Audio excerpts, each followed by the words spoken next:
দেখেন ঘটনাটা নিন্দনীয়, কিন্তু নিন্দনীয় এরকম ঘটনা এই দেশে প্রতিদিন ঘটছে। যেমন জিএম কাদেরের বাড়িতে এনসিপির নেতাকর্মীরা হামলা চালাইছে, এটা নিয়ে পুলিশ মামলা নিচ্ছে না, এটাও নিন্দনীয়। অপরদিকে ফরিদপুরের নগরকান্দায় একজন বৈষম্য বিরোধী ছাত্রীকে তার অভিযোগ লাইভ এসে সে বলছে যে জুলাই আগস্টের আন্দোলন করাটা কি আমাদের অপরাধ ছিল?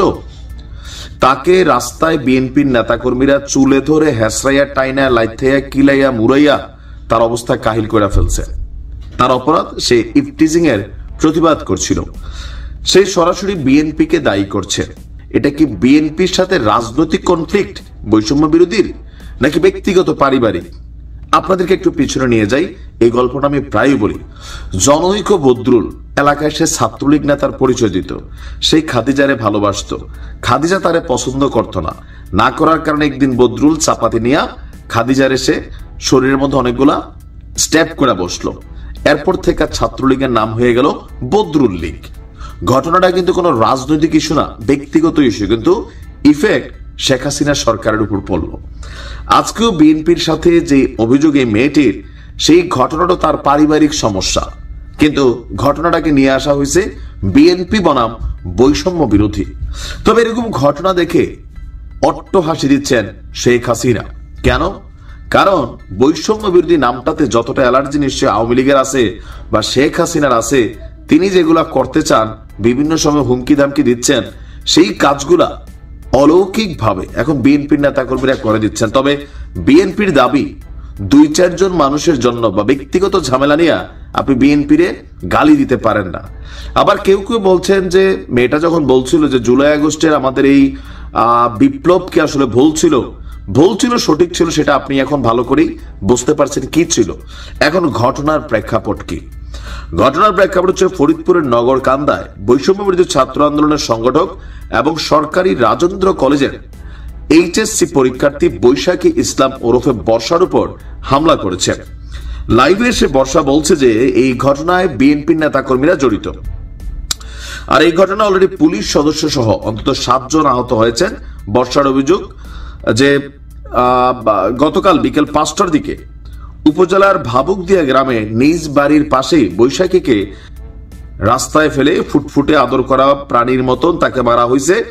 স্থানীয় বিএনপির লোকজন তাকে চুল ধরে টেনে লাথি মেরে শারীরিকভাবে যে যতটুকু পারছে শরীরের এনার্জি খরচ করছে। ঘটনার পর তিনি ফেসবুক লাইভে এসে বলছেন, আমি বৈষম্য বিরোধীর একজন কর্মী।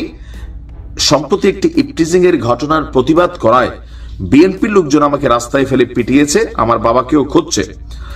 বক্তব্য হচ্ছে বৈশাখীর বোনকে এলাকার এক যুবক আপনার যৌন হয়রানি করে। বিষয়টি এলাকায় জানাজানি হলে সালিশ ডাকা হয়। তার আগে বৈশাখী থানায় অভিযোগ করেন। এতেই ক্ষিপ্ত হয়ে ওঠে অভিযুক্ত বিএনপি ঘরানার পরিবার। আর পরে নগরকান্দা থানা পুলিশ সেখানে গেলে পরিস্থিতি উত্তপ্ত হয়। ফরিদপুর থেকে গিয়ে বৈষম্য বিরোধী ছাত্র আন্দোলনের নেতারাও সেখানে উপস্থিত হন। এখানে দল পাকাইতে গেছিল। তো স্থানীয় লোকজন যারা আছে তারা আপনার আন্দোলনকারী হিসাবে যারা ছিল বৈষম্য বিরোধীদেরকে সেই লেভেলে ধোলাইছে। ঘটনাটা কিন্তু রাজনৈতিক না, কিন্তু এটাকে ফুলাইয়া পাপাইয়া লাইভে এসে কান্নাকাটি করে যেভাবে আনা হয়েছে মনে হচ্ছে যে বিএনপির রাজনৈতিক ইস্যু আর বৈষম্য বিরোধীর রাজনৈতিক ইস্যু। তবে তার বোনের সাথে যেটা হয়েছে এটা খুবই জঘন্য কাজ হয়েছে। যারা করছে তাদের বিরুদ্ধে আইনগত ব্যবস্থা নেওয়া খুবই জরুরি। তবে টোটাল যে সিচুয়েশন হয়েছে, এই সিচুয়েশন দেখা কেউ কেউ বলছেন যে শেখ হাসিনার কাজগুলো বিএনপির অনেক নেতাকর্মীরা এখন করে দিচ্ছেন, যেগুলো তিনি ভারত বৈশা করতে পারতেছেন, অথবা নিষিদ্ধ হওয়ার পর আওয়ামী লীগ, যুবলীগ, ছাত্রলীগ তারা করতে পারতেছে না। আবার আমরা কি কেমন দেশ চাইছিলাম, তো সরকার তো আপনাদেরই।